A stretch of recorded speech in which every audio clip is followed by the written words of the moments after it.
Many people across America are not thinking what they're raising their children to participate within.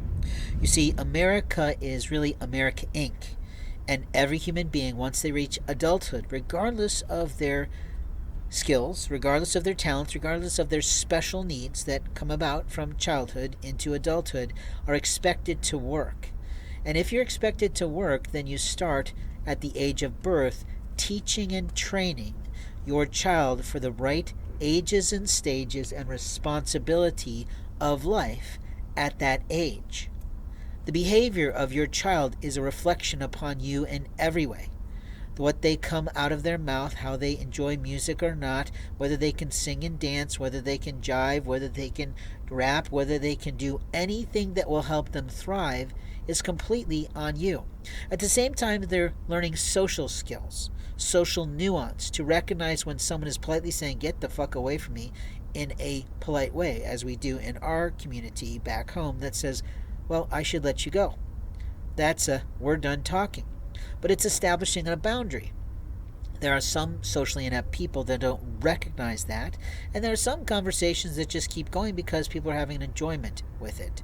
But at the same time, we're establishing in our children how to have the correct, well, opportunities present themselves to themselves to work.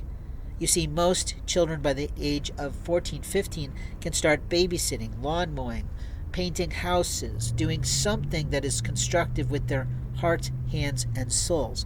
Even going on mission trips to build in different places like Somalia might be the right thing to do, but it puts us at risk to malaria and other diseases. But there are places in our communities that need to be built up, and we're not taking care of those species and those places and those animals and those things correctly. One of my favorite programs on television is Pitballs for Parolees, but I am allergic to pit bulls, so I'm not about to get one, and I'm not about to adopt one because I probably wouldn't pass because of my allergies.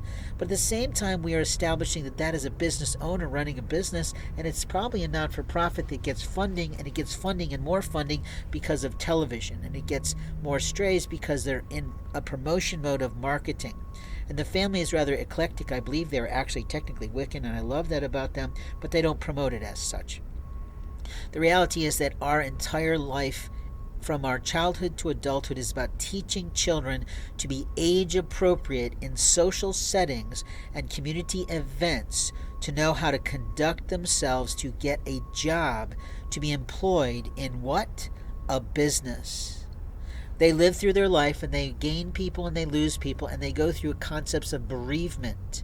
And bereavement are those feelings we have generally when someone dies, but it can also be through the loss of a loved one who was really important to someone's soul because the person just was so immature they said, "Talk to the hand. I'm not going to deal with you today." You see, we're training them how to handle those moments of loss too.